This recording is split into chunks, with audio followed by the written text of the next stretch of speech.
네, 안녕하세요. 우디노의 에나입니다. 오늘은 여행자 보험을 들어야 될지 말아야 될지, 만약에 든다면 또 어디에서 가입을 해야 될지에 대해서 얘기를 나눠보려고 해요.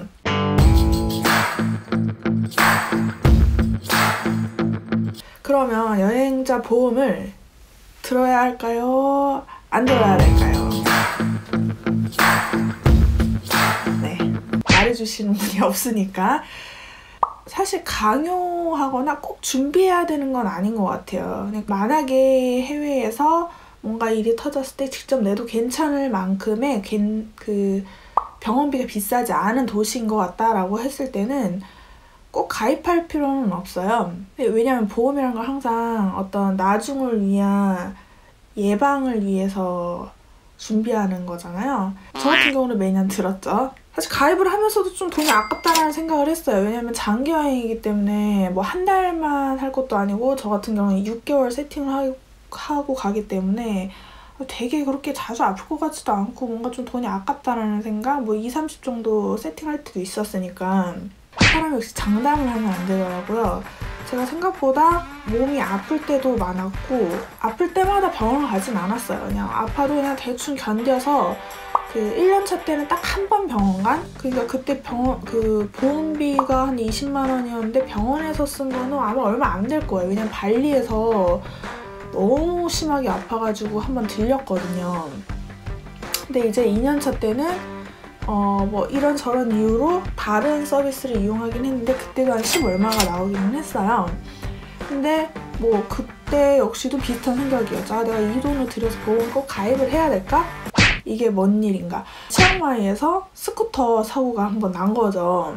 현장에서 그 사고 관련된 분이 뭐 병원비를 다 내주긴 했지만, 제가 뭐 약값 같은 것도 내기도 했고, 한국에 돌아와서도 치료를 받았어요. 왜냐면 사고가 좀 심하게 나가지고 꼬매거든요. 꼬매는데 그 꼬맨 곳이 계속 통증이 심해가지고 병원에 가서 이제 병원비를 결국에 또 내게 되잖아요. 이것저것 하면은 뭐 내가 만약에 뭐 10 얼마를 보험비로 냈다면 완전히 받은 건 아니지만 그래도 한 반은 좀 받을 만한 상황이었어요. 근데 이렇게 또 생각을 하니까 이번 연도에는 그냥 아무 고민 없이 보험을 그냥 들어야겠다라는 생각이 들더라고요. 그래서 만약을 대비해서 뭐 한 달 이상이라면 더더욱 만약에 사태를 좀 대비해서라도 보험은 드는 게 괜찮지 않을까. 그냥 도시별로 비싸게 나갈 때도 있고 적게 나갈 때도 있는데, 저 같은 경우 치앙마이에서 막 시티 촬영도 하고 막 그랬었거든요. 근데 이게 보험에서 보니까 막 다 지원이 되더라고요. 근데 그걸 신청하진 않았어요. 왜냐면 그 돈을 내가 낸 건 아니었기 때문에. 극히 되게 드물지만 어떤 도시에 방문했을 때 보험을 들었는지 안 들었는지 확인을 하는 국가가 있다라고는 하더라고요. 근데 저는 그런 경우는 맞닥뜨려 본 적이 없었는데, 뭐 그런 경우도 있다라는 거. 내가 정말 다칠 일이 없고 다쳐도 되게 경미할 것 같다라고 하면 들지 마시고, 한 달이면 더 적을 거예요. 아마 몇만 원 정도? 뭐 그 정도 대비하는 건 나쁘지 않은 것 같다라고 하면 보험을 드는 게 낫겠죠. 여행을 어떻게 세팅을 하는 게 좋을까? 이게 한 달 살기랑 또 기준이 정확하게 생각이 안 나는데, 3개월 이상이 되면 또 보험이 세팅하는 방식이 좀 다르거든요. 준비하는 방식이 다른데 보통은 여행자 보험으로 들긴 해요. 근데 3개월 이상 해외에 나가 있으면 장기 여행, 뭐 유학생 보험이라는 항목이 있거든요. 그걸 이제 선택하시고 진행을 하시면 돼요. 추천은 아니고 이런 보험도 있다라고 참고를 하면 될 것 같아요. 첫 번째는 어시스트 카드, 두 번째는 삼성화재 다이렉트 여행자 보험인데, 어시스트 카드에 대해서도 좀 먼저 얘기를 해볼게요.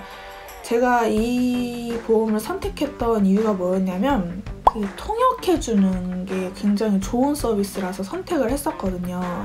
그러니까 내가 아무리 기본적인 영어가 된다 하더라도 아픈 걸 되게 세밀하게 얘기하기도 힘들고, 혹 만약에 큰 사고가 났다면 그 상태에서 제가 영어로 대화를 한다는 게 유연할 것 같지가 않은 거예요. 거기서 뭐 번역기를 켜고 있을 수는 없잖아요.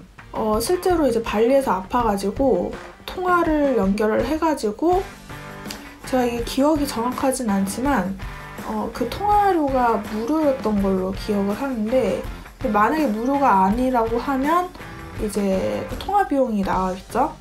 그래서 전화 연결을 해가지고 의사 선생님 앞에서 이제 스피커폰 열어가지고 대화를 진행을 했었죠. 제가 이거 어디 아프다라고 하면 그 어시스트 카드 직원이 이제 영어로 얘기를 해줬던 거죠. 근데 이것뿐만 아니라 사실 더 좋았던 건 뭐냐면, 제가 돈을 계산을 안 해도 돼요. 그러니까 내가 막 이렇게 치료받고 나와서 이제 막 돈 얼마나 나왔냐 이것도 계산을 해야 되잖아요. 그냥 약만 받고 나오시면 돼요. 그걸 어시스트 카드에서 다 돈을 내주는 것 같더라고요. 와, 이게 되게 완전 획기적인 거예요.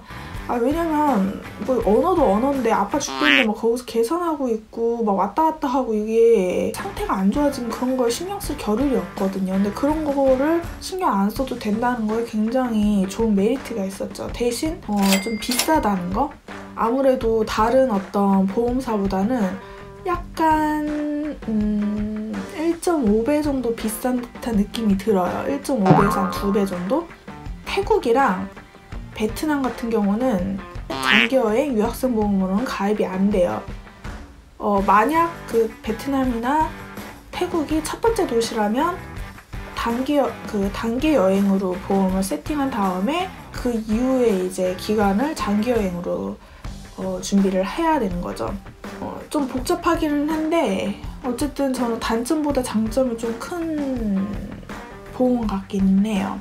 태국이 작년에 어시스트 카드가 보장이 안 된다고 해가지고 삼성화재 다이렉트 여행자 보험을 들었어요. 6개월 이상이었기 때문에 장기 여행자 보험을 이제 들었죠. 근데 삼성화재 되게 좋은 거는 뭐냐면 가격 자체도 이제 저렴한 편인데 무엇보다도 그 가격의 세팅을 내가 직접 할 수가 있어요. 사망에 뭐 1억 원이 뭐 잡혀 있는 게 뭐 1만 원이다라고 하면 3억에 1만 원이다라고 하면은 이걸 뭐 2억이나 1억으로 줄여가지고 몇천 원으로 만들 수 있는?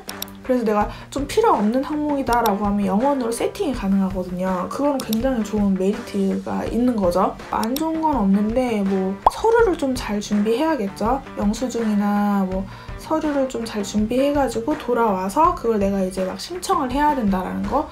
근데 신청을 했었는데 생각보다 잘 보장을 해주더라고요. 그래서 제가 제출했던 영수증에 대해서는 어떤 거는 안 되고 어떤 건 돼가지고 잘 이제 보장을 받았고, 저 지금 올해도 다시 비교를 하고 있어요. 어시스트 보험으로 할까? 뭐 삼성화재 다이렉트로 할까? 아직 이제 가입을 안 한 이유가 뭐냐면 이게 지금 연말이잖아요. 근데 연초에 보험료가 다시 좀 다르게 바뀐다고 하더라고. 그래서 그 뭐 팝업에 계속 뜨는 거예요. 태국을 처음으로 가기 때문에 태국으로 단기여행을 어시스트 보험으로 가입을 한다면 태국 1개월 그리고 나머지 5개월을 장기보험으로 세팅을 할 거고, 제 예상으로는 한 20만 원 정도 나오지 않을까라고 생각을 하고 있고, 삼성 다이렉트 보험 같은 경우는 이제 이것저것 세팅하다 보면 아마도 10만 원 정도? 그러니까 가격선에서 보면은 삼성화재가 훨씬 나은데 환경적으로 보면은 저에게 맞는 거는 이제 어시스트 카드였거든요. 근데 최종적으로 결론을 내리진 않았어요.